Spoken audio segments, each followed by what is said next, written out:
টিয়কত ঘটিল লোমহৰ্ষক হত্যাকাণ্ড এটা জানত উদ্ধাৰ হল যুৱকৰ ক্ষতবিক্ষত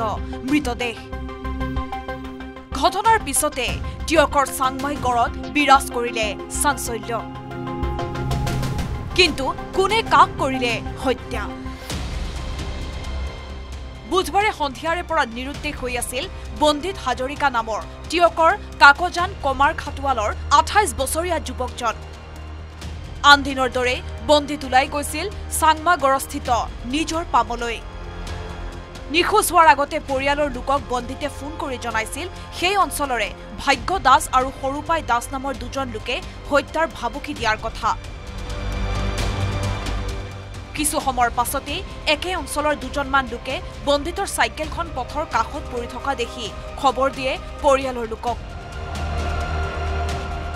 ততাতয়াকৈ পৰিয়ালৰ লোকে ফোনত বন্দিতক যোগাযোগ কৰিবলৈ চেষ্টা কৰে যদিও কোনো সঁহাৰি নাপায় উপস্থিত হৈ ঘটনাস্থলীত উদ্ধাৰ কৰে চাইকেলখনৰ লগতে বন্দিতে পৰিধান কৰা এটা তেজ লগা টি-শাৰ্ট কালি 6:37 বজাত বন্দিত হাজৰিকাই মোক ফোন কৰি জনাইছিলে যে মোক দুজন ব্যক্তি চাংমাইগড়ৰ বাসিন্দা ভাগ্য দাস আৰু সৰুপাই দাস তেওঁলোকে মোক মাৰিম কাটিম বুলি ভাবুকি দি আছে মই থানাত এজাহাৰ দিম মই তেতিয়া কৈছিলোঁ যে তই কাজিয়া কৰিব নালাগে তই সোনকালে যেনে তেনে তই ঘৰলৈ গুচি আহ তাৰ পাছত আমাৰ গাঁৱৰ বিভিন্ন ল'ৰাই তেওঁক যোগাযোগ কৰিবলৈ চেষ্টা কৰিছিলে ফোন বাজিছিলে কিন্তু তেওঁ ফোনটো ধৰা নাছিলে তেতিয়া আমাৰ মনত সন্দেহ ঘনীভূত হ'ল আৰু তাৰ পাছতে ইয়াৰ তিনিজন ব্যক্তি আমাক জনালে যে বন্দিত হাজৰিকাৰ চাইকেলখন পৰি আছে পৰাতে তেওঁৰ চাইকেলখনৰ ওপৰত এটা তেওঁৰ স্পৰ্টিঙত কিছুমান তেজৰ চেকুৰা আৰু চুলি লাগি আছিলে ঘটনা সন্দৰ্ভত পৰিয়ালৰ লোকে নিশাই টিয়ক আৰক্ষীক অৱগত কৰিবলৈ যায় যদিও দায়িত্বত থকা আৰক্ষীয়ে কোনো গুৰুত্ব নিদিয়াৰ অভিযোগ তুলিছে বৃহস্পতিবাৰে পুৱাৰ ভাগত আৰক্ষী উপস্থিত হৈ SDRFৰ সহযোগত গড়খাৱৈ জানত অভিযান চলাই উদ্ধাৰ কৰে সন্ধিয়াৰ পৰা নিৰুদ্দিষ্ট হৈ থকা বন্দিতৰ মৃতদেহ